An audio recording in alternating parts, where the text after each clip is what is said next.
এক সপ্তাহের ব্যবধানে আবারও সাংবাদিকদের মুখোমুখি প্রধানমন্ত্রী। সে দেশের বাংলাদেশের শ্রম বাজার সম্প্রসারণ অন্যান্য ক্ষেত্রে সহযোগিতা বৃদ্ধিতে সংযুক্ত আরব আমিরাতের সফরের বিষয় তুলে ধরার মূল উদ্দেশ্য হলেও ব্রিফিং শেষ হতেই কৌতূহলী সাংবাদিকদের প্রশ্ন। 5ই জানুয়ারি নির্বাচনের আগে আপনি নাকি বলেছিলেন যে এটি একটি নিয়ম রক্ষা নির্বাচন এবং এই জাতীয় নির্বাচনের পরে দ্রুত সময়ের ব্যবধানে আপনি আরেকটি নির্বাচন দিবেন। মেয়াদ আমাদের সাংবিধানিকভাবে 5 বছর, কাজে নির্বাচন সময় মতনই হবে।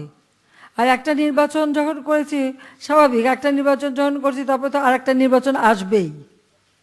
এখন ওনারা যেটা যা বুঝতে পারে সেটা যে যার মতো বুঝতে চায় বুঝে নিক, এটা তো খুব স্বাভাবিক ব্যাপার। একটা নির্বাচন হলে আর একটা নির্বাচন পরে আসবে, আমি সেটাই বলেছি, সেটাই বুঝেছি। আপনি আপনার মতো বুঝতে পারেন, বোঝাটা তো যার যার নিজের ব্যাপার, এটা তো আমি বুঝাই দিতে পারবো না। মানবতা বিরোধী অপরাধে জামাতের আমির নিজামীর মৃত্যুদণ্ড বাতিলের দাবি করায় ইউরোপীয় ইউনিয়নের তীব্র সমালোচনা করেন শেখ হাসিনা। ইউরোপিয়ান ইউনিয়নকে জিজ্ঞাসা করি তাদের এই উদ্বেগটা ছিল কোথায় যখন গাজায় ইসরায়েল ওই প্যালেস্টাইনি শিশুদেরকে হত্যা করেছে, নারীদেরকে হত্যা করেছে, সমস্ত শিশুদের হত্যা করে, নারীদের হত্যা করে, অন্তঃসত্ত্বা নারীদের হত্যা করে মানবাধিকার লঙ্ঘন করে নাই? আমরা খুশি হতাম তখন যদি তাদের উদ্বেগটা দেখতাম। সেই সময় কোনো উদ্বেগ দেখিনি। উদ্বেগ হয়ে যায় যারা মানবাধিকার লঙ্ঘনকারী, তাদের অধিকার নিয়ে তারা উদ্বেগ হন। যুদ্ধ অপরাধীরা দণ্ড মওকুফের জন্য রাষ্ট্রপতির ক্ষমা ভিক্ষা চাইতে পারে।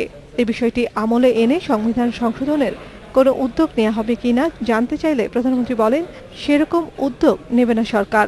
এখানকার নাগরিক তাদের নাগরিক অধিকার এবং দেশের মানুষ তাদের যে অধিকার, মৌলিক অধিকার, সে অধিকারটা সুরক্ষিত করতে হলে কিছু কিছু এই ধরনের ক্ষমতা মহামান্য রাষ্ট্রপতির হাতে থাকতে হয় এবং এটা থাকবে, কাজে এটা কখনো বন্ধ করা যায় না।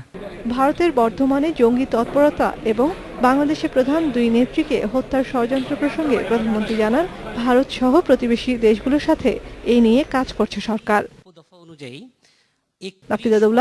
Independent news, Dhaka.